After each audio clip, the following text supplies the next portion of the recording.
military specialist for Carleton County. I'm going to give you the second part of the Battle of the Atlantic presentation. This part is late 1940 to 1941, and this is going to cover a lot of the 1941 stuff that went on. Of course, the end of the Happy Times. It went through the first U-boat Happy Times went until early of 1941. And then we'll talk about the Battle of the Denmark Strait, which is, of course, the uh, Battle of Bismarck. So certainly the battle with the Battleship Bismarck, meaning. So the Battle of the Denmark Strait with Battle of the Prince of Wales and Battleship Bismarck. We'll talk about the Prince Scornhouse, Prince Oregon, the bulk of the surface fleet that the Germans used in the Battle of the Atlantic and what the effect was on that. So we'll talk about Battleship Hood or the Battle Cruiser Hood. We'll talk about multiple numbers of different things here and different aspects of this part of the Battle of the Atlantic. Here's a picture of the great convoys. One of the great convoys is a large tanker convoy. Tankers anywhere from 10 to 15,000 tons, maybe more. Some 12,000, 10,000 ton tankers. You have freighters that can weigh up to that much, 7, 8,000 tons more or more. These ships can these convoys can go from anywhere from 10 to 30 to 50, even 50 ships. It's numerous ships like that. In a convoy, you have to have a large amount of escorts, and of course, early on, the escort duty was light. Sometimes only being escorted by one destroyer escort or frigate or even corvette. So the first Happy Times in June 1940-1941, as I mentioned, the early U-boat operations from the French bases were spectacularly successful. This was the heyday of the great U-boat aces like Gunther Prien of U-47, Otto Kretschmer, U-99, Joachim Schipsk, U-100, Igobert Indres, U-46, Victor Olm, U-37, and Heinrich Bletchrod, U-48. U-boat crews became heroes in Germany from June until October 1940. Over 270 Allied ships were sunk. This period was referred to by the U-boat crews as the Happy Times. Dann Grunze Süd, sorry. Churchill would later write, "The only thing that ever frightened me during the war was the U-boat peril." The biggest challenge for the U-boats was to find the convoys in the vastness of the ocean. The Germans had a handful of very long-range Focke-Wulf FW-200 Condor aircraft based at Bordeaux and Stavanger, which were used for reconnaissance, the Condor being a converted civilian airliner. This was a stopgap solution for Fliegerführer Atlantic. So which would be the coastal defense, be the coastal patrol air fleets that would come in and spot convoys in long range, spot convoys, spot ships, and then send, of course, the coordinates to command in Berlin, and then, of course, into the French bases, and so with Donitz's fleet out there, they'd get the coordinates, be sent where they spotted the convoys, and then they would head in, usually wolf packs, anywhere 3 to 4. It depends, sometimes more, sometimes less, of U-boats to attack these convoys. Due to ongoing friction between the Luftwaffe and Kriegsmarine, the primary source of convoy sightings was the U-boats themselves. Since a submarine's bridge was very close to the water, their range of visual detection was quite limited. So So the Luftwaffe, of course, always was, kind of in friction and kind of competition between the German Navy, of course, and so sometimes there was definitely continued friction with ongoing operations there. So their visual range was quite limited because it was close to the water, but they could still see, a couple, definitely 3 or 4 kilometers away, depending on how good their watchmen were, and the weather is certainly very dependent on the weather. The best source proved to be the code breakers of Bedienst. So the code breakers would be able to break British codes and find out where these convoys were going and when and where they would reach a certain point. And so the biggest challenge for the U-boats find these convoys, right? And so in response, the British applied the techniques of operations research to the problem and came up with some counterintuitive solutions to the problem of protecting convoys. It was realized that the area of a convoy increased by the square of its perimeter, meaning the same number of ships using the same number of escorts was better protected in one convoy than two. A large convoy was as difficult to locate as a small one. Moreover, reduced frequency, fewer large convoys carry the same cargo, and large convoys take longer to assemble, also reduce the chances of detection. Therefore, a few large convoys with apparently few escorts were safer than many small convoys with a higher ratio of escorts to merchantmen. And here is the Condor FW200. This is the Condor here. So these are the patrol aircraft that were used to spot enemy convoys. They were not overly hugely successful. It was, of course, more to be dense. Of course, you have the code breakers, and of course, the submarine crews themselves. If the submarine crews themselves detected a convoy, they of course radio into headquarters, and then of course the whole fleet will know within a matter of 20 minutes, depending on who's on the surface and who's not. But they get the word, and they get the in the closest units, either from Brest or wherever on the coast off of France, would go in and intercept. Instead of attacking the Allied convoys singly, U-boats were directed to work in wolf packs. Rudel, coordinated by radio, of course, and German codebreakers' efforts at Bedienst had succeeded in deciphering the British naval cipher number 3, allowing the Germans to estimate where and when convoys could be expected. The boats spread out into a long patrol line that bisected the path of the Allied convoy routes. Once in position, the crews studied the horizon through binoculars, looking for mass or smoke, or used hydrophones to pick up propeller noises. And of course, they could do that even better in periscope depth, and they would be able to find them at certain distances, number of miles away, 5, 6 to 10 miles away. Well, 6, 7 miles away, I'm thinking.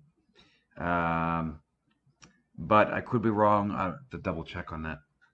When one boat sighted a convoy, it would report the sighting to U-boat headquarters, as I mentioned, shadowing and continuing to report as needed until other boats arrived, typically at night. Instead of being faced by single submarines, the convoy escorts then had to cope with groups of up to half a dozen U-boats attacking simultaneously. The most daring of commanders, such as Kretschmer, penetrated the escort screen and attacked from within the columns of merchantmen. The escort vessels, which were too few in number and often lacked in endurance, had no answer to multiple submarines attacking on the surface at night, as their Aztec only worked well against underwater targets. Early British Marine radar worked in the metric bands, lacked target um, discrimination and range. Moreover, corvettes were too slow to catch a surfaced U-boat. Pack tactics were used successfully in September and October 1940 to devastating effect in a series of convoy battles. On September 21st, convoy HX-72 of 42 merchantmen was attacked by a pack of 4 U-boats, losing 11 ships sunk and 2 damaged over 2 nights. In October, the slow convoy SC-7 with an escort of 2 sloops and 2 corvettes was overwhelmed, losing 59 of its ships. The battle for HX-79 in the following days was in many ways worse for the escorts than for SC-7. The loss of a quarter of a convoy without any loss of the U-boats, despite very strong escort, 2 destroyers, 4 corvettes, 3 trawlers, and a minesweeper, demonstrated the effectiveness of the German tactics against inadequate British anti-submarine methods. On December 1st, 7 German and 3 Italian submarines caught HX-90, bound from Halifax, sinking 10 ships and damaging 3 others. The success of pack tactics against these convoys encouraged Admiral Dönitz to adopt the wolf pack as his primary tactic. Nor were the U-boats the only threat. Following some early experience in support of the war at sea during Operation Weserübung,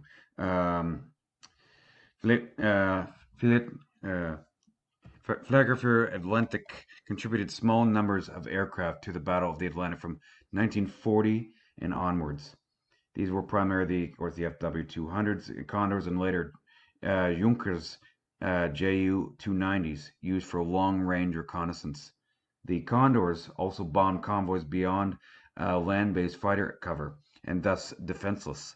Initially, the Condors were very successful, claiming 365,000 tons of shipping in early 1941. These aircraft were few in number, however, and directly under Luftwaffe control. In addition, the pilots had little specialized training for anti-shipping warfare, limiting their effectiveness. And so those are the aircraft that you've seen, the Condor, in those pictures. The reason for the successful German period was the British lack of radar and Haftwaffe-equipped ships, which meant that the U-boats were very hard to detect when they made nighttime surface attacks. Aztec sonar could only detect submerged U-boats. From July 1940 to the end of October, 282 Allied ships were sunk off the northwest approaches to Ireland for a loss of 1.4 million tons, 1,489,795 tons of merchant shipping. No, this is actually a river class. Okay, so this is a river class frigate. So this is this class of ship, of course, is 151 of these frigates were launched between 1941 and 1944 for use as anti-submarine convoy escorts in the North Atlantic. So the majority served with the Royal Navy and Royal Canadian Navy, with some serving in the other Allied navies: Royal Australian Navy, French Navy, Royal Netherlands Navy, and South African Navy. So these ships were definitely a major part of the fleet for anti-submarine patrols. And so yes, that's right. This is one of the, I believe it's one of 1941, one picture, 1941, 1942. Not sure when this was taken. So the third patrol of Gunther Prien, U-47 under the command of Prien with first watch officer W.O. Oberlieutenant Zersi Igelbert Indres and chief engineer Oberlieutenant Jonathan Friedrich Wessels left Kiel on the 16th of November 1939. U-47 attacked a British cruiser on 28th, 1939. Prien had identified the ship to be a London-class cruiser. Prien fired a spread of 3 torpedoes and believed he had hit the cruiser at least once. He had observed through the periscope how one torpedo struck the stern of the cruiser, causing the deck side mounted aircraft to go overboard.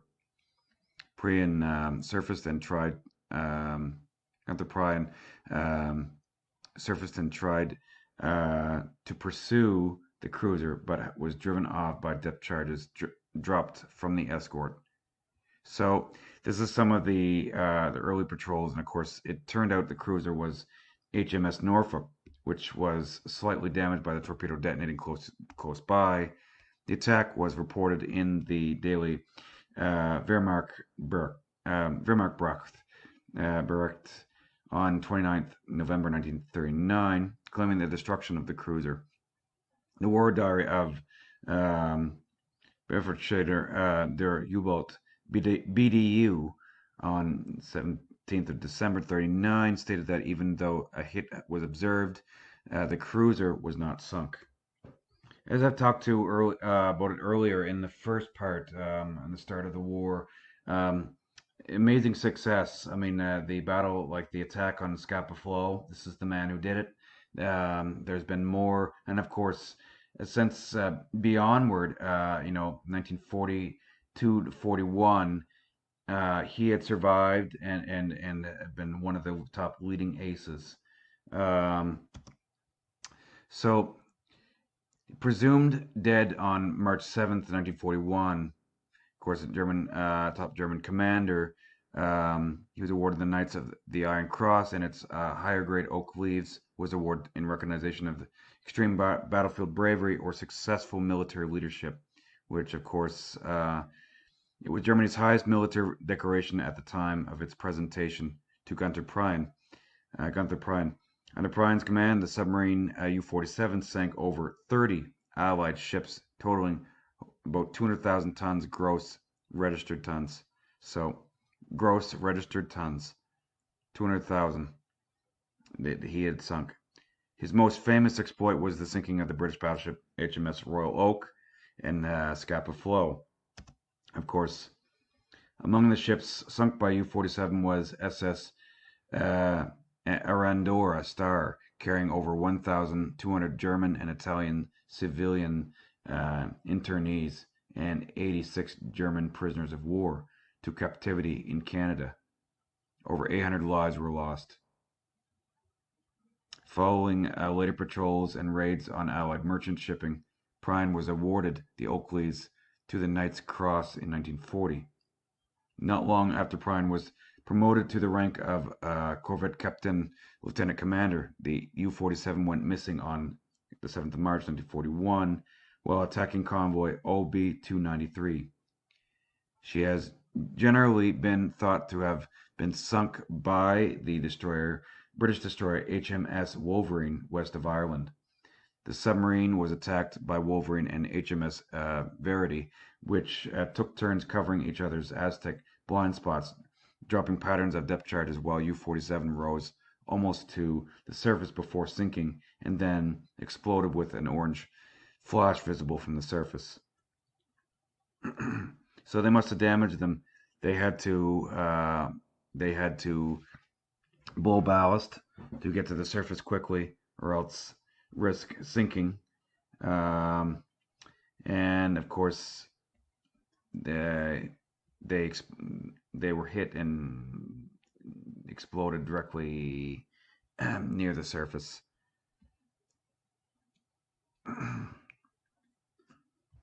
So, for propaganda reasons, Prien's death was kept a secret until the 23rd of May. He didn't want to ruin morale for the rest of the U-boat commanders because he was friends with a lot of them, and many of the commanders, the young ones especially, looked up to him as a leading ace. Churchill had personally announced it to the House of Commons, and propaganda broadcasts to Germany had repeatedly taunted listeners with the question, "Where is Prien?" until Germany was forced to acknowledge his loss. Although Prien was at sea for less than 2 years, his record stands high among the U-boat aces during the Second World War. He spent 238 days at sea and sank 30 enemy vessels. So nearly 200,000 tons, 193,000 gross registered tons. So Italian subs actually served in the Battle of the Atlantic as well. certainly in the Mediterranean, but also here as well. The Germans received help from their allies. From August 1940, a flotilla of 27 Italian subs operated from the Battleship base in Bordeaux to attack Allied shipping in the Atlantic. The Italian subs designated for fleet operations in the Mediterranean were not as well suited to Atlantic conditions as the German U-boats. Even so, the 32 Italian subs that operated there sank 109 ships of 593,000 tons of shipping. The Italians were also successful with their use of human torpedo chariots, disabling several British ships in Gibraltar. Despite these successes, the Italian intervention was not favorably regarded by Dönitz, who characterized Italians as inadequately disciplined and unable to remain calm in the face of the enemy.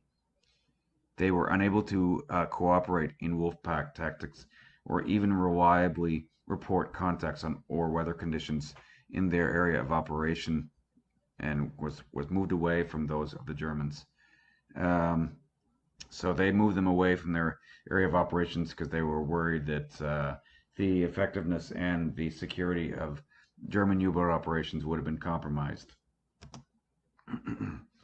So Aztec was a central feature of the Battle of the Atlantic. I mentioned it before. One crucial development was the integration of Aztec with a plotting table and weapons, depth charges, and later the Hedgehog depth bomb, to make an anti-submarine warfare system. Aztec produced an accurate range and bearing to the target, but could be fooled by thermoclines, currents, or eddies, and schools of fish, or even it could be, of course, fooled by even decoys. Later on in the war, even German U-boats were able to deploy decoys, countermeasures, to make it look where they were, or where they once were, but they were still there, but where they weren't. So it needed experienced operators to be effective. Aztec was effective at only low speeds, so they had to slow down, and when they could find them, so they could find them and then speed up and depth charge them. Above 15 knots or so, the noise of the ship going through the water drowned out the echoes. So, of course, the noise of the engines, and it would drown out the echoes, and they couldn't hear them. Here's one of the Aztec centers, and here's how. So it's an active sonar. So you're pinging down, and the echo pings off the finding a sub. You get a return from the ping hitting the sub's hull and it going back up, and they detect that, and the reflected sound of waves to locate underwater targets, and that's exactly what it is, and that's active sonar. Today, we can our subs can American subs, any of the best subs in the world, can hear with passive sonar over 100 miles away. They can hear targets many miles away. It's so sensitive, the supercomputers that we have and the capabilities that we have now, we can find enemy targets many miles away, and their speed and their location, and designate their class of ship or sub within, depending on how strong the classification and where the signal is located, or the how strong the the sounds are. It's a very sensitive system. The early wartime Royal Navy procedure was to sweep the Aztec in an arc from one side of the escort's course to the other, stopping the transducer every few degrees to send out a signal. Several ships searching together would be used in a line, 1 to 1.5 miles, 1.6 to 2.4 kilometers apart. An echo was detected, and if the operator identified it as a submarine, the escort would be pointed towards the target and would close at moderate speed. So, and that would be faster than what the U-boats could go away at speed. They were at maximum, maybe they could produce speed of maybe up to 7 knots at battery speed, which is not very fast underwater. So their objective would be to dive quickly, crash dive to 90 to 150 meters or lower and lay directly at silent running, 55 RPM. So the submarine's range and bearing would be plotted over time to determine course and speed as the attacker closed to within 1,000 yards, 910 meters. Once it was decided to attack, the escort would increase speed using the target's course and speed data to adjust her own course. The intention was to pass over the submarine, rolling depth charges from chutes at the stern or even at intervals, what they call a pattern, and then dropping patterns in even side launchers, limbo launchers. The side launchers would have basically a mortar, depth charge mortar on the side, and it would fire it over the side of it and drop and set it at a certain depth. Of course, as I mentioned before, the first depth charges had a maximum depth of 91 meters. That was soon changing, and then new depth charges were coming into play that could go up down to 200 meters, 220 meters, 250 meters. So once it was decided to attack, the escort would increase speed using the target course and speed, and the intention was to pass over submarine. As I mentioned, dropping depth charges from chutes at the stern at even intervals, while throwers fired further charges some 40 yards on either side, and those throwers for up to 40 yards. The intention was to lay a pattern like an elongated diamond, hopefully with the submarine somewhere inside it. To effectively disable a submarine, a depth charge had to explode within 20 feet, and better underneath it. They are apparently, so if it exploded over it, the armor is heavier on the upper side, but if you get underneath of it, even like 10 feet under a sub, it could blow a hole right into it and blast upward, crippling or sinking the sub. So, since early Aztec equipment was poor at determining depth, it was usual to vary the depth settings on part of the pattern. There were disadvantages to the early versions of this system, as exercises in anti-submarine warfare had been restricted to one or two destroyers hunting a single submarine whose starting position was unknown, and working in daylight in calm weather.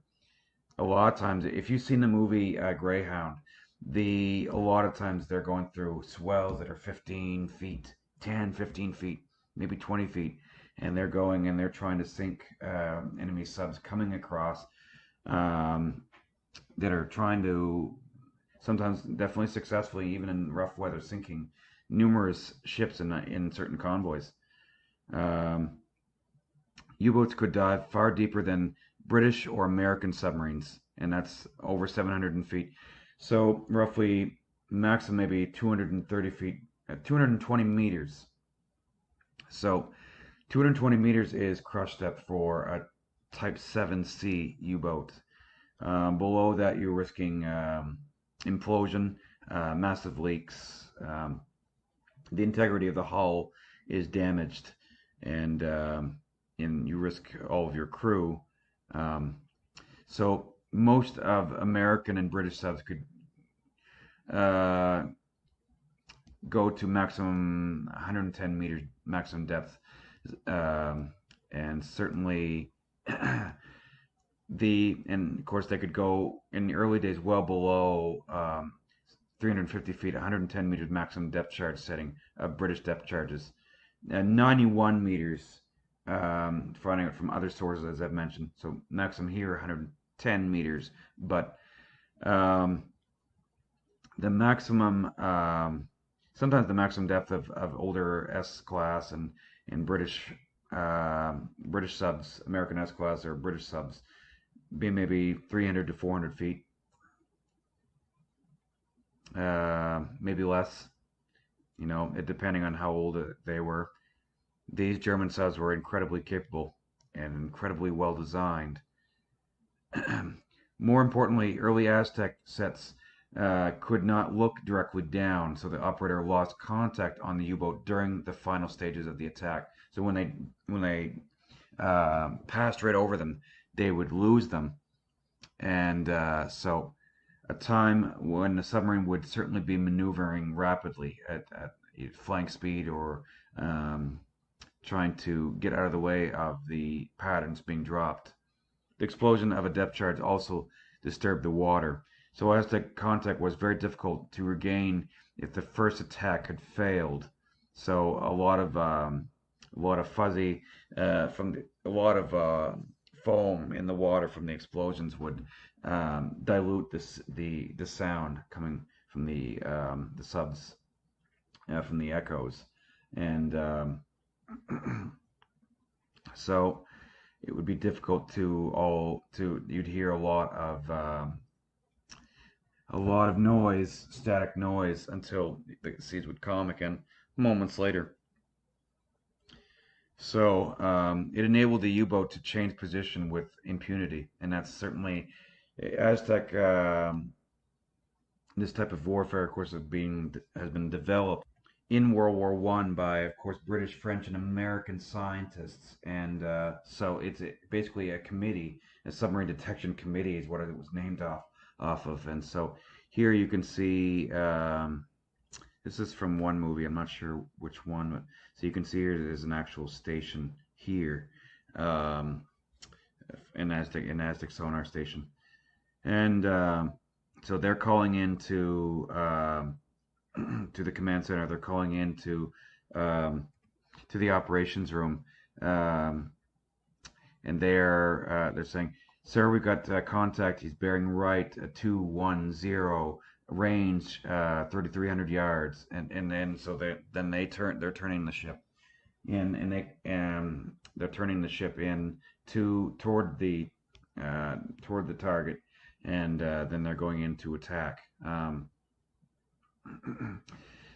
A lot of this is very if you've seen the movie, like the new movie destroyer escorts, of course you have the Greyhound, which is a Fletcher class destroyer. um, that new one with Tom Hanks, it's very well done, and that's of course how they're doing it, and this is early in February 1942 is when that takes place. um, so the belief that Aztec had solved the submarine problem, the acute budgetary pressures of the Great Depression, and the pressing demands for many other types of rearmament meant little was spent on anti-submarine ships or weapons. Most British naval spending uh, and many of the best officers went into the battle fleet, like the surface fleet, the battleships, the carriers, destroyers too, but little spent on anti-submarine warfare until the start of the war.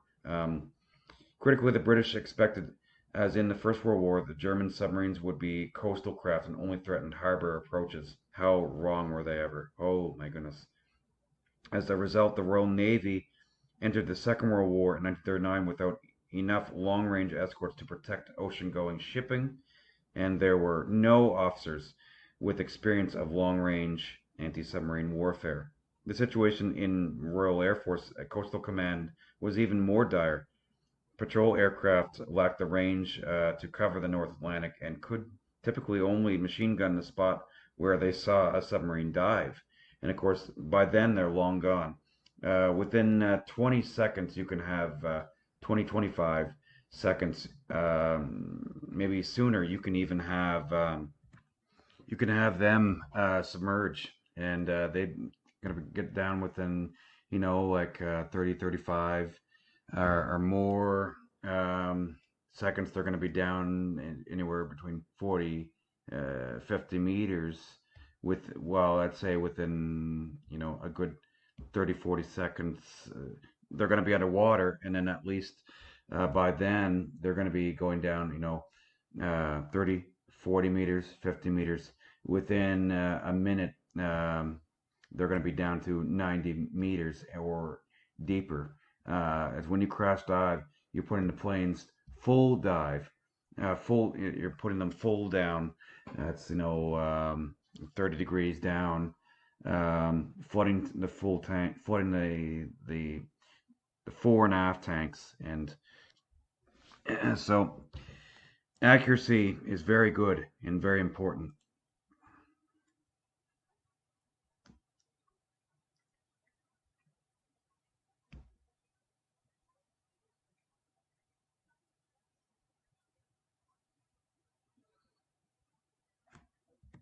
I should mention that the faster you're going, like up to, 14, 16 at flying speed, up to 18 knots, the faster you can crash dive. So you can crash dive within, yeah, a good 20, 25 seconds. This is another simulator, what I'm looking at here. This is the U-boat called U-boat. This is an interesting, this is a video of the simulator here, actually. This is meant to simulate the inner workings of a German U-boat, a Type 7 or any other different types. And it's I haven't got this yet. It's looks incredibly great. I've got Saw Hunter 5 and then the upgrades with that. And so so despite their success as U-boats were still not recognized as the foremost threat to the North Atlantic convoys. With the exception of men like Dönitz, most naval officers on both sides regarded the surface warships as the ultimate commerce destroyers. The first half of 1940, there was no German surface raiders in the Atlantic because the German fleet had been concentrated for the invasion of Norway. The sole pocket battleship raider, which was the Admiral Graf Spee, had been stopped at the Battle of River Plate by an inferior and outgunned British squadron. From the summer of 1940, a small but steady stream of warships and armed merchant raiders set sail from Germany for the North Atlantic. The power of the radar against the convoy was demonstrated at the fate of convoy HX-84, attacked by the pocket battleship Admiral Scheer on November 5th, 1940. This here, sorry, is the launch of Battleship Bismarck, I think it is. And the Bismarck was the biggest battleship in Hitler's arsenal. And I'm going to be talking about that here very quite shortly. So I'm going to talk about Bismarck, Prince Eugen, and we're going to talk about the Battle of the Denmark Strait. Admiral Scheer quickly sank 5 ships and damaged several others as the convoy scattered. On the sacrifice of the escorting armed merchant cruiser HMS Jervis Bay, and failing light allowed the other merchantmen to escape. The British now suspended North Atlantic convoys, and the home fleet put to sea to try to intercept Admiral Scheer. The search failed, and Admiral Scheer disappeared into the South Atlantic. She disappeared in the Indian Ocean the following month. Other German surface raiders now began to make their presence felt. On Christmas Day 1940, the cruiser Admiral Hipper attacked the troop convoy WS-5A, but was driven off by the escorting cruisers. Hipper was more successes 2 months later, on February 12, 1941, when she found the unescorted convoy SLS-64 of 19 ships and sank 7 of them. Wow. In January 1941, the formidable and fast battleships Skornos and Gneisenau, which outgunned any Allied ship, could catch them. Of course, they outgunned any Allied ship that could catch them, put to sea for Germany to raid the shipping lanes in Operation Berlin. With so many German raiders at large in the Atlantic, the British were forced to provide battleship escorts to as many convoys as possible. With so many German raiders at large in the Atlantic, okay, so with that.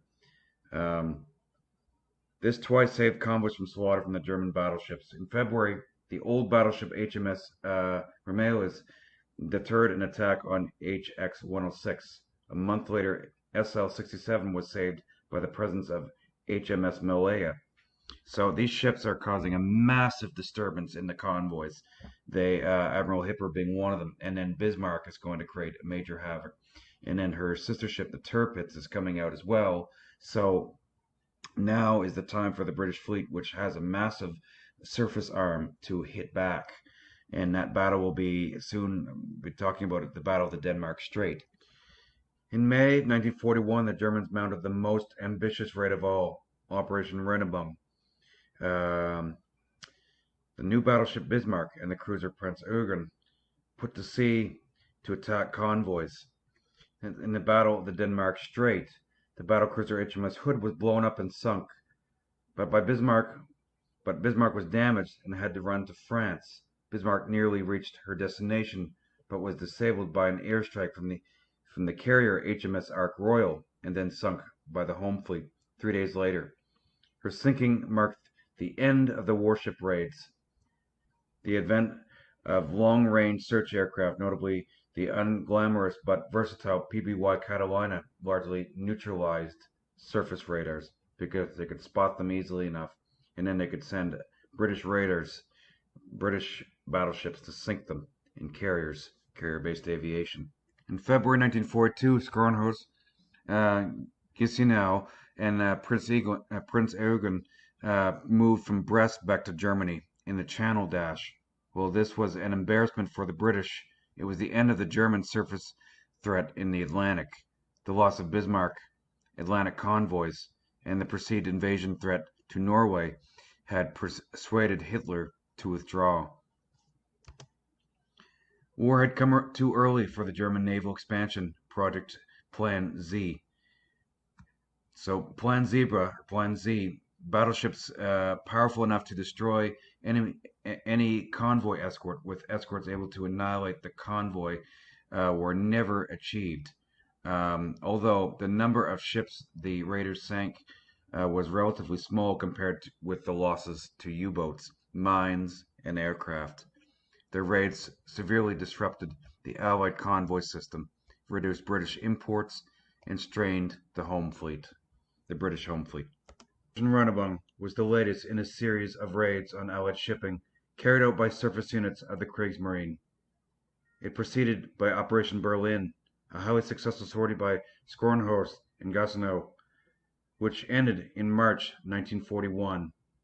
In May 1941, the Kriegsmarine battleships Skjernhus and Gneisenau were at Brest, on the western coast of France, posing a serious threat to the Atlantic convoys, and were heavily bombed by the RAF. The original plan was to have both ships involved in the operation, but Skjernhus was undergoing heavy repairs to her engines, and Gneisenau had just suffered a damaging torpedo hit days before, which put her out of action for about 6 months. This left just 2 new warships available to the Germans, the battleship Bismarck and the heavy cruiser Prince Eugen. While the Kriegsmarine had 3 serviceable light cruisers, none had the endurance for a long Atlantic operation, both initially stationed in the Baltic Sea. The aim of the operation was for Bismarck and Prince Eugen to break out into the Atlantic and attack Allied shipping.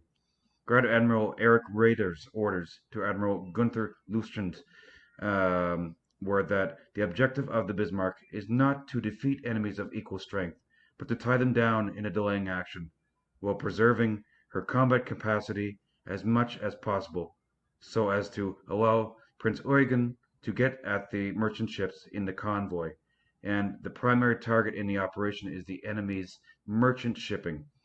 Enemy warships will be engaged only when the objective makes it necessary, and it can be done without excessive risk. To support and provide facilities for the capital ships to refuel and rearm, German Naval Command (OKM) established a network of tankers and supply ships in the Renenbung operational area. Several tankers and 2 supply ships were sent as far afield as Labrador, the West, and the Cape Verde Islands in the south. Admiral Lütjens requested that Raeder delay Renenbung long enough either for Skjernhus to complete repairs to her engines and be made combat worthy, and to rendezvous at sea with Bismarck and Prince Eugen, or for Bismarck's sister ships Tirpitz to accompany them. Raeder had refused, as Kronos would not be ready until early July. The crew of the newly completed Tirpitz was not yet fully trained, and over Lucian's protest, Raeder ordered Runenbung to go ahead. Or maybe Reinenbung to go ahead.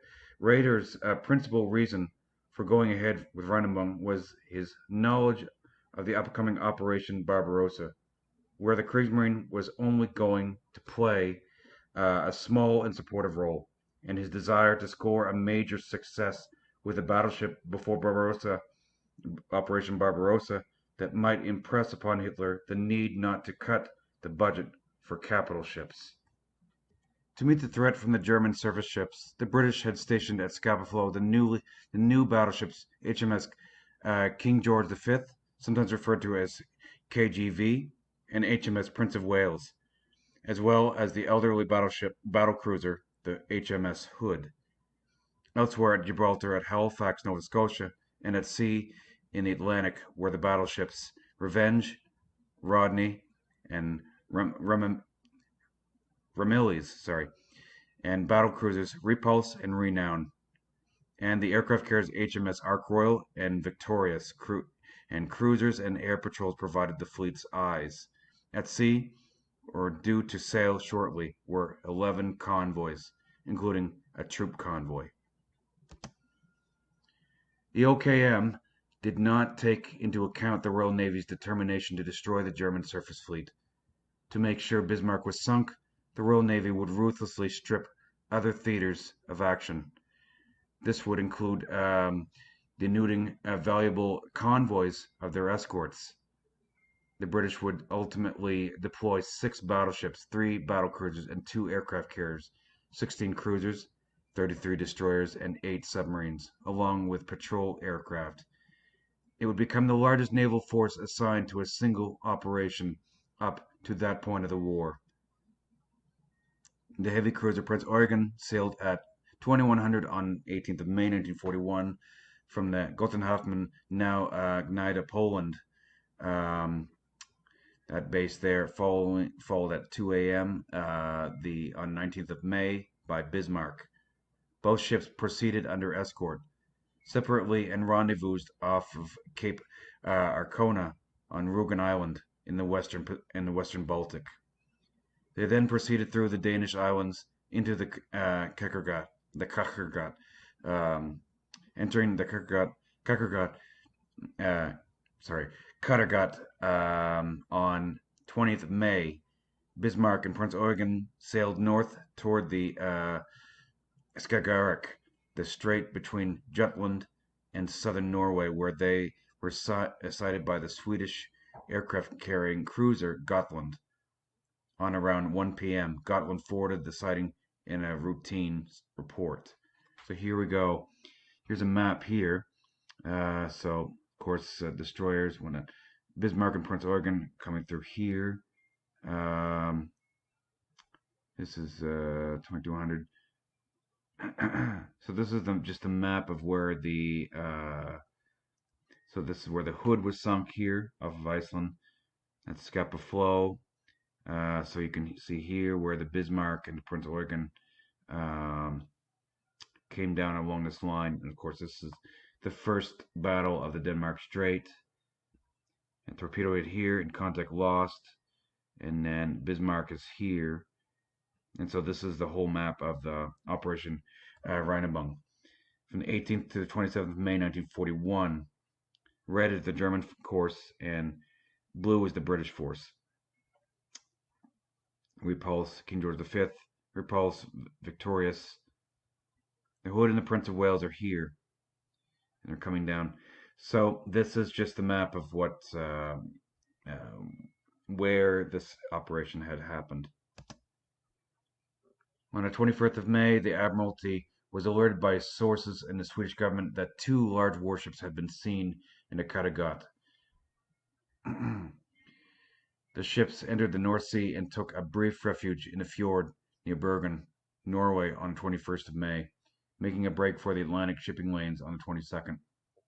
By this time, Hood and Prince of Wales, with escorting destroyers, were en route to the Denmark Strait. where two cruisers, Norfolk and Suffolk, were already patrolling. The cruisers Manchester and Birmingham were to guard the waters southeast of Iceland. Once the departure of the German ships was discovered, Admiral Sir John Tovey, the commander-in-chief of the British Home Fleet, sailed with the King George V, victorious, and their escorts to support those already at sea. Repulse joined soon afterwards. On the evening of 23rd of May, Suffolk sighted Bismarck and Prince Eugen in the Denmark Strait, close to the Greenland coast. The Admiralty was alerted, and Norfolk and Suffolk, hopelessly outgunned, shadowed the German ships. British naval groups were redirected to either intercept uh, Lutyens' force, or to cover the troop convoy. Here's another larger, this is a more vibrant map of the Operation Rheinübung. So, from coming out of Poland, they take refuge in Bergen. And here's the Bismarck and Prince Eugen coming down here. And this is where they're about to meet the first battle of the Denmark Strait. This is where they're where they're going to meet up with the Hood and the Prince of Wales and 6 destroyers. And then, of course, so the Prince of Wales, of course, come down through here. The Hood is sunk there. And then, of course, we're going to get to where the Bismarck was sunk as well. Prince Eugen is here. And then then, of course, she goes on her own and then docks at Brest eventually. Force H, Edinburgh, and Dorsetshire. Okay, so there's more ships coming in from here, and here's the Rodney battleship, Prince of Wales. Here's the home fleet being reinforced coming out of Scapa Flow, and Force H is coming from Gibraltar. So this is a major operation that the British have to sink the Bismarck because it is one of the top threats as a single ship is to the convoy routes and to the British fleet as well, and so is Tirpitz. But of course, Tirpitz didn't have the men weren't ready; they weren't fully trained yet, and of course they were waiting for Scornhost to finally continue to get repairs up and through from July, and so Raider did not allow Scornhost to join out in this attack. So here, this is a famous painting of the Bismarck here. This is at when they start firing 16 miles away. There's even a song about it, where they engage the Hood and the Prince of Wales.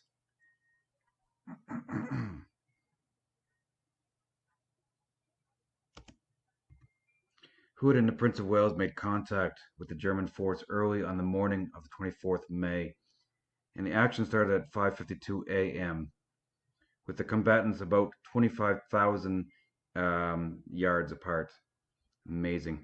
Hood suffered an early hit, which started a rapidly spreading fire amidships. Then at about 6 a.m., one more of Hood's magazines exploded, probably as a result of another shell hit from Bismarck. The explosion broke the great battle cruiser's back, and she sank within minutes. All but 3 of her 1,417-man crew died. Amazing. So amazing. One shell, right, pierces in the aft sector in one of the aft magazines here. This aft magazine explodes. Thousands of pounds of shells, cause a massive explosion and rip it in half. And these are incredible shells. These are amazing. This ship is equipped with 4 15-inch gun. The 4 twin 15-inch guns, 381 millimeter. So amazing. Of course, each of these turrets has 2 guns each, right? Amazing. 12 5.5-inch guns, four of these 4-inch guns, anti-aircraft guns, six 21-inch torpedo tubes. That's a lot of firepower. And if you detonate all of those shells in an instant, well, not all of them, but in the rear magazine, the explosive force definitely. If you've seen the movie, just like you've seen movies like Pearl Harbor, where the Arizona blows up, where the bomb pierces the top armor of the deck, the armor plating of the deck, and explodes inside. That's exactly what happens here. Tragic loss of life.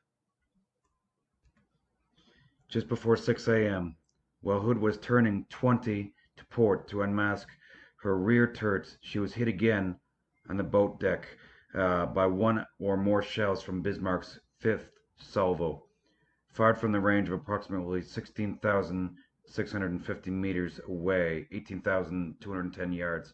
A shell from this salvo appears to have hit the spotting top.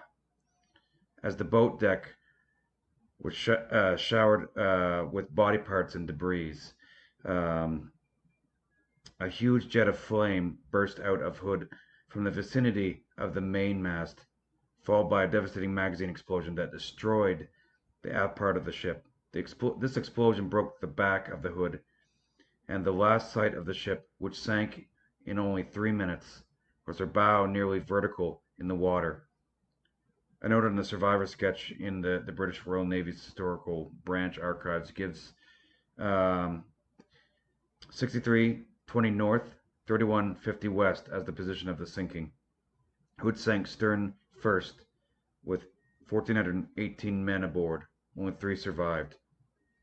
Ordinary signalman Ted Briggs, able seaman Robert Tilburn, and midshipman William John Dundas.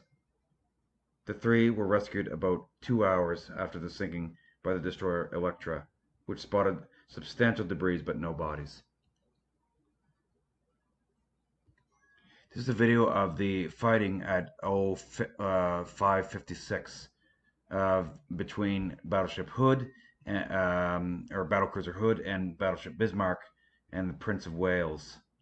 And this is just after the Hood has been hit, but she doesn't start sinking and doesn't have the explosion until 0600 hours on 24th of May 1941. I think that is the Bismarck there. That I think this is coming from the Prince Oregon, but I'm not exactly sure. But amazing footage. Prince of Wales continued the action, but suffered badly, receiving multiple hits from 15-inch and 8-inch shells, and experiencing repeated mechanical failures with her main armament. Her commanding officer, Captain Leach, wounded when one of Bismarck's shells struck Prince of Wales' bridge, broke off the action, and the British battleship retreated under cover of a smokescreen. Bismarck had been hit only 2 or maybe 3 times. All of the hits had been inflicted by Prince of Wales' 14-inch guns. One of the hits had penetrated the German battleship's hull near the bow, rupturing her fuel tanks, causing her to leak oil continuously and at a serious rate. This was one of the crucial factors as the pursuit continued, forcing Bismarck to make for Brest instead of escaping into the great expanse of the Atlantic. The resulting oil slick also helped the British cruisers to shadow her.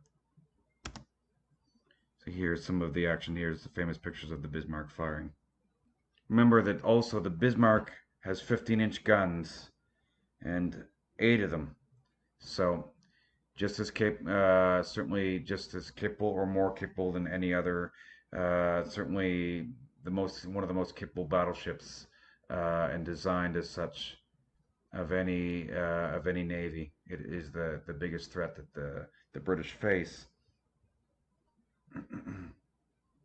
They have 16 3.7 centimeter, 1.5 inch SKC-30 guns, and then they have 16 10.5 centimeter guns, 12 15 centimeter 5.9 inch guns, amazing, and 12 um, 2 centimeter flak 30 guns, amazing.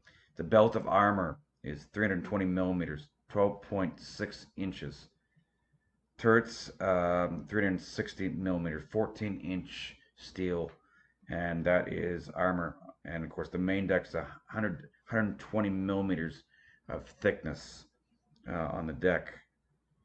So, quite an amazing ship. 30.01 knots is the speed Bismarck can go.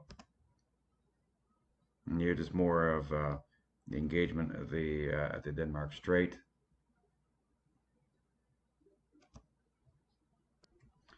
So who'd open fire? So I'm going to look at more of this, just did more in detail of this battle because it's definitely so, because I want you guys to know that the gist of what had happened here. So the video might differ in time a little bit, but who'd opened fire at 05:52 at a distance of approximately 26,500 yards? Holland had ordered firing from the leading ship, Prince Eugen, believing from her position that she was Bismarck. Holland soon amended his order and directed both ships to engage the rear ship, Bismarck. Prince of Wales had already correctly identified and targeted Bismarck, whereas Hood is believed to have continued to fire at Prince Eugen for some time. Holland, himself a gunnery expert, was well aware of the danger posed by Hood's weak horizontal protection. Therefore, he wanted to reduce the range as quickly as possible. At a shorter range, the trajectory of Bismarck's shells would be flatter, and they would be more likely to hit the sides of the ship rather than the decking, or to glance off the top deck. However, he closed the range at an angle that placed the German ships too far forward of the beam. This meant he could use only 10 of his capital ships, 18 heavy guns, while presenting the Germans more at which to aim than necessary. Those 10 guns became 9 when a defect in one of Prince of Wales' forward guns rendered it inoperative after the first salvo. Both Suffolk and Norfolk attempted to engage Bismarck during this action, but both were out of range, and neither cruiser had a sufficient speed advantage over Bismarck to rapidly close the range during the brief engagement. The Germans also had the weather gauge, meaning that the British ships were steaming into the wind, spray drenching the lenses of Prince of Wales' A turret, 42 feet, 13 meters, Barnstrong coincidence rangefinder, and both ships B 30-foot rangefinders, which certainly being blurred is going to be a problem. This necessitated using the shorter base 15 4.6 meter ones in the director towers instead. In addition, Admiral Holland had Prince of Wales stay close to Hood, conforming to Hood's movements instead of varying course and speed. This made it easier for the Germans to find the range to both British ships, although it would have aided Holland's gunners if they had both fired upon Bismarck as originally planned, since they could then precisely time each other's salvos to avoid mistaking one ship's fire for the other. They could also use concentration fire, while both ships' main armament salvos would be controlled by one ship's fire control computer, probably Prince of Wales' modern Admiralty fire control table. Prince of Wales struck her target first. She would ultimately hit Bismarck 3 times, as I mentioned. One shell struck the commander's boat, and would put the seaplane catapult amidships out of action. The latter damage not being discovered until much later, during an attempt to fly off the ship's war diary on the eve of her final battle. The second shell passed through the bow from one side to the other without exploding. The third struck the hull underwater and burst inside the ship, flooding a generator room and damaging the bulkhead to adjoining boiler room, partially flooding it. These last two hits caused damage to Bismarck's machinery and medium flooding. so, more importantly, the damage to the bow cut across to 1,000 long tons of fuel oil in the forward tanks. It also caused Bismarck to leave a visible oil slick and reduced her speed by 2 knots. Bismarck was soon listing 9 degrees to port and lost about 2 meters of freeboard at her bow. So the Germans held their fire until 05:55 when both German ships targeted Hood. Admiral Lutyens, the German fleet chief and task force commander, did not immediately give the order to commence firing. Not until he had made multiple inquiries did Bismarck's first gunnery officer, Corvette Captain Adalbert Schneider, permission to open fire. He asked for permission to open fire. Commander Bismarck, Captain Lindemann, impatiently responded, "I'm not letting my ship get shot out from under my arse. Open fire." That's what he said. A shell hit Bismarck's boat deck, starting a sizable fire in the ready use 4-inch 100mm ammunition stored there. But this fire did not spread to other areas of the ship or cause the later explosion. Although unconfirmed, it is possible that Hood was struck again at the base of her bridge and in her foretop radar director. There has been some contention over which German vessel struck Hood at this time. Prince Eugen, under the command of Captain Helmuth Brinkmann, was targeting Prince of Wales by this stage, following an order from the first commander. However, Prince Eugen's gunnery commander Paul Schmellenbosch was quoted in confirming that Prince Eugen targeted was Hood, so they targeted Hood. So at 0600, Holland ordered his force to turn once again to port to ensure that the aft main guns on both Hood and Prince of Wales could bear on the German ships. During execution of that turn, a salvo from Bismarck fired at a range of 9 miles, 14 kilometers, was seen by men aboard Prince of Wales to straddle Hood abreast her mainmast. It is likely that one 15-inch shell struck somewhere between the Hood's mainmast and X-turret aft of the mast. This was immediately followed by a huge pillar of flame that shot upward like a giant blowtorch in the vicinity of the mainmast. This was followed by an explosion that destroyed a large portion of the ship, from amidships clear to the rear of wide turret. The ship broke in two. The stern fell away and sank. The bow pointed upward and pivoted about. Followed shortly thereafter.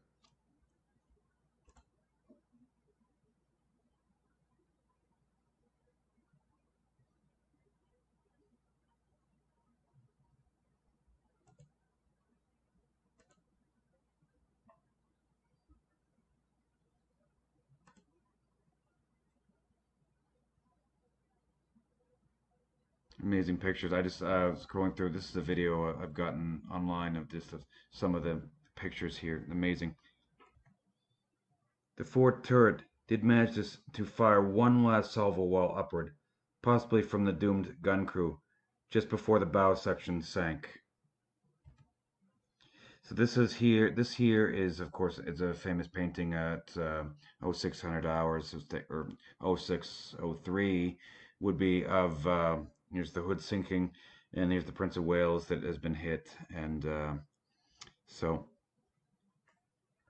splinters ran down on Prince of Wales 5 miles, 0.5 miles away, sorry. Hood sank in about 3 minutes, of course, they were picked up. The three crew were picked up by Electra, HMS Electra.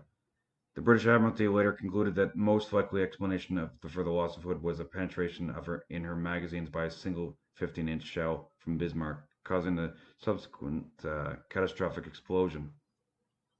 Recent research by submersible craft suggested that the initial explosion was in the 4-inch magazine that spread that and that it spread to the 15-inch magazine via the ammunition trunks.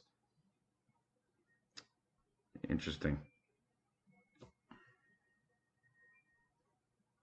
I've seen numerous documentaries on the hood, and it did mention that. And bringing that up is it's new information once they've dived down on the ship, and so Prince of Wales found herself steering towards where the sinking hood and where she sunk. And her commanding officer, Captain Leach, ordered an emergency avoidance to turn away from the hood's wreckage. This avoidance change, of course, disrupted her aim and put her in a position that made it easier for the Germans to target her. She resumed her previous course, but was now under the concentration fire of both German ships. Prince of Wales was struck 4 times by Bismarck and 3 times by Prince Eugen. One shell passed right through the upper superstructure, killing or wounding several crewmen in the compass platform and air defense platform. Pieces of another shell struck her radar office aft, killing the crewmen within. And an 8-inch 200 millimeter shell from Prince Eugen found its way to the propelling charge round and manipulation chamber below the aft 5.25-inch gun turrets. And a 15-inch 380 millimeter shell from Bismarck hit underwater below the armor belt, penetrating about 13 feet into the ship's hull, about 25 feet below the waterline. This was stopped by the anti-torpedo bulkhead. Fortunately for Prince of Wales, neither shell exploded, but she still suffered minor flooding and the loss of some fuel oil. Contrary to some mistaken opinion, the 15-inch shell that struck Prince of Wales below the waterline did not endanger her magazines, as it came to rest abreast an auxiliary machinery room. By this time, serious gunnery malfunction had caused intermittent problems with the main armament, leading to a 26% reduction in output. Captain Leach realized that continuing the action would risk losing Prince of Wales without inflicting further damage to the enemy. He therefore ordered the ships to make smoke and withdraw. Pending a more favorable opportunity, Prince of Wales turned away just after 0604, firing from her rear turret under local control until the turret suffered a jamming shell ring, cutting off the ammunition supply and making the guns inoperable. Despite efforts by crew members and civilian technicians to repair the shell ring, all 4 guns were not back in service until 0825. Amazing. So they broke off the action. On Bismarck, there was tremendous elation at the sinking of Hood. There was also a keen expectation that they would close on Prince of Wales and possibly finish her off. Bismarck's captain, Ernest Lindemann, who of course is Admiral Lutyens, allowed Bismarck to do just that. Captain Lindemann was a master naval gunner and knew he had Prince of Wales at his mercy. Even if British Admiralty John Tovey's squadron had left Scapa Flow the previous day, he would still be more than 300 miles away from Bismarck, even after diverting to sink Prince of Wales. A chase Lindemann calculated would take only 2 to 3 hours. Lutyens refused to allow Lindemann to give chase, giving no explanation. Lindemann repeated his request, this time more assertively. Lutyens held firm to orders from the German naval commander, Admiral Erich Raeder, to avoid unnecessary combat with the Royal Navy, especially when it could lead to further damage that could hasten delivering Bismarck toward the waiting hands of the British. He broke off combat instead of pursuing Prince of Wales, ordering a course of 270 due west. Bismarck had fired 93 of her 353 based fused armor-piercing shells during the engagement. Amazing. So on the Prince of Wales, despite efforts by crew members and civilian technicians to repair the shell ring, all 4 guns were not back in service until 0825. although 2 of the 4 guns were serviceable by 0720. This temporarily left only 5 14-inch guns operational. So this is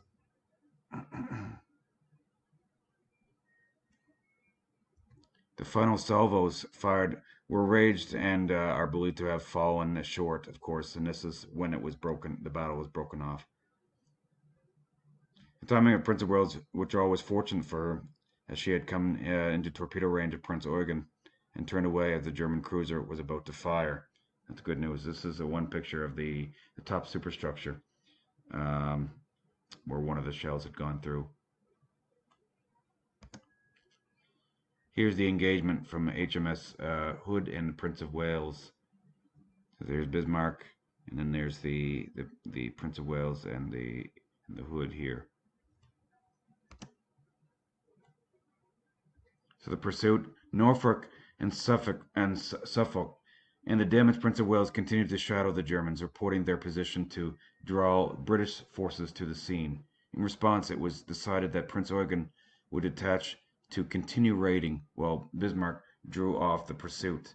In conjunction with this, Admiral Dönitz committed the U-boat arm to support Bismarck with all available U-boats in the Atlantic. He organized 2 patrol lines to trap the home fleet should Bismarck lead her pursuers to them. One line of 7 boats was arrayed in mid-Atlantic, while another of 8 boats was stationed west of Biscay. At 6:40 p.m., 1840 p.m. on 24th of May, Bismarck turned on her pursuers to cover the escape of Prince Eugen. The German cruiser slipped away undamaged. At 10 p.m., Victorious was about 120 miles away and launched an air attack with 9 Fairey Swordfish torpedo bombers, which were guided by Norfolk. In poor weather and against heavy fire, they attacked and made a single torpedo hit under the bridge. However, up against strong belt armor and torpedo bulges, they failed to cause substantial damage. The attacking aircraft were all safely recovered by Victorious, despite poor weather, darkness, aircrew inexperience, and the failure of the carrier's homing beacon. So here is Norfolk, Suffolk, and Prince of Wales. So we'll talk more about the carrier here and the Swordfish torpedo bombers. So, and this is going to be about the interception and the sinking of Bismarck. At 3 a.m. on the 25th of May, the British shadowers lost contact with Bismarck. At first, it was thought that she would return to the North Sea, and ships were directed accordingly. By the time it was realized that she was heading for Brest, Bismarck had broken the naval cordon and gained a lead. By 11 p.m., she was well to the east of Tovey's force and had managed to evade Battleship Rodney. Bismarck was short of fuel due to the damaging hit inflicted by Prince of Wales, but was able to outrun the British home fleet. From the south, however, Somerville's Force H, coming from Gibraltar, with the carrier Ark Royal, the battlecruiser Renown, and the light cruiser HMS Sheffield, were approaching to intercept. So Lutyens and Lindemann, the 2 high-ranking officers, of course, the captain and the admiral. So Bismarck's captain, Ernest Lindemann, and of course Lutyens held firm orders from the German naval commander Erich Raeder to avoid unnecessary combat. Of course, Lindemann wanted to go after him, and of course Erich Raeder didn't want them to, and of course Lutyens held firm orders, and so there's different clash between the 2 commanders here. One wants to go after British ships, the other one wants to avoid unnecessary risk. This clash between the 2 senior German officers reflected their desperate and distinct command functions. As commander of Bismarck, Lindemann operated first and foremost as a tactician. As such, he had no doubt about his ship's immediate objective to destroy Prince of Wales. and he had pressed his case as far and hard as he could. Lutyens, his fleet chief and task force commander, operated at strategic and operational levels. To some degree, his orders were clear.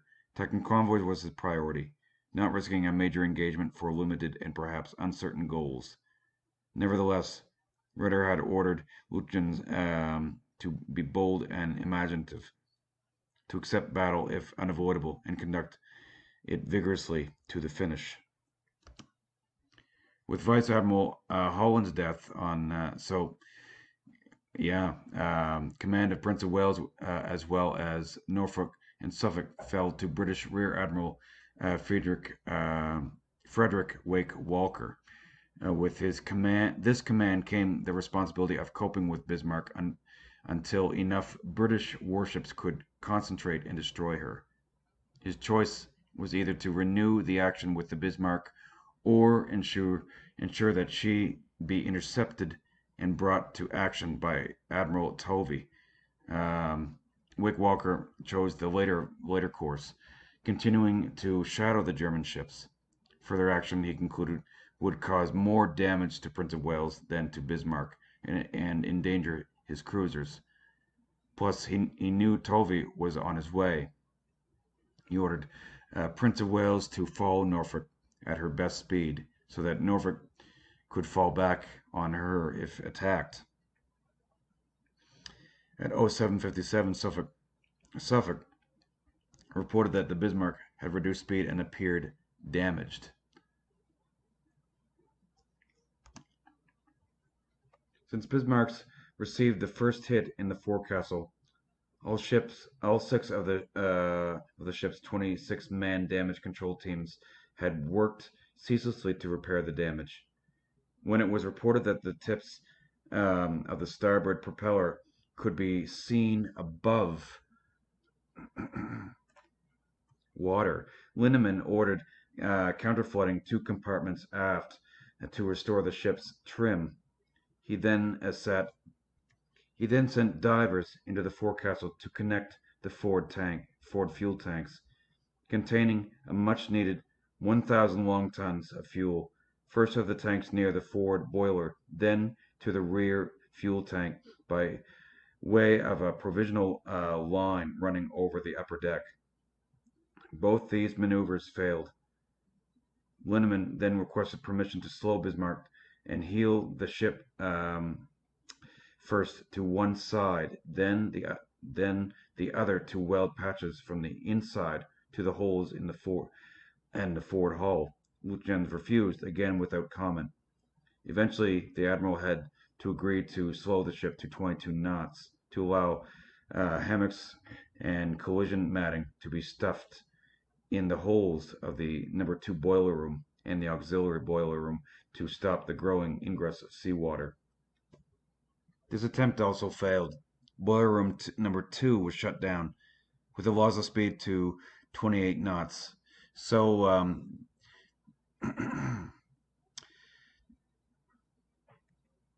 so they sped up again, and then I think they had to slow down again, to 28 knots while they are still receiving problems, to my recollection. As well as taking on seawater, Bismarck was leaking fuel oil. Lutyens ordered Prince Eugen to drop back and see how much of a trail she was leaving astern. The carpet of oil was broad enough to cover both sides of the ship's wake, was all colors of the rainbow, and gave off a strong smell, all of which helped disclose Bismarck's location. The damage to Bismarck's forward fuel tanks, combined with a missing opportunity to refuel at Bergen earlier in the voyage, left less than 3,000 tons of fuel remaining, not enough to operate effectively against the Atlantic convoys. Also, the element of surprise, which was considered essential for the operation's success, had most definitely been lost. The squadron also continued to be shadowed by Suffolk and Norfolk, and eventually also Prince of Wales. Lutyens concluded that he needed to abort Bismarck's mission and head toward a convenient dockyard for repairs. The question was which dockyard to head for. The nearest friendly ports were Bergen and Trondheim in Norway, a little over 1,000 miles, 1,600 kilometers away.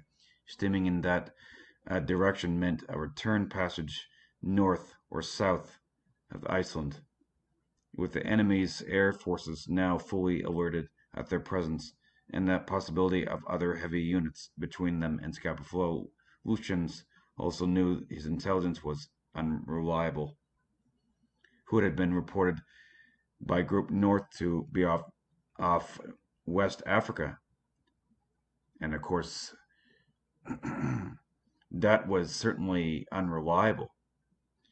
Um, they had been reported by Group North to be off West Africa, which is certainly not true because they had sank them. They had certainly um, amazing. Um, and there had been no reports of King George the Fifth class battleship in the vicinity. So I mean, their intelligence was, of course, definitely unreliable to a massive degree. Um, At 3 a.m. on the 25th of May, the British shadowers lost contact with Bismarck. At first, it was thought that she would return to the North Sea, and ships were directed accordingly. By the time it was realized that was heading for Brest, Bismarck had broken the naval cordon and gained a lead. So, um, from the south, however, Somerville's so the Ark Royal and the Renown. So we had mentioned that. So I had mentioned some of this before. When they've lost contact, now they are trying to find her again. And of course, this is the um, utmost importance.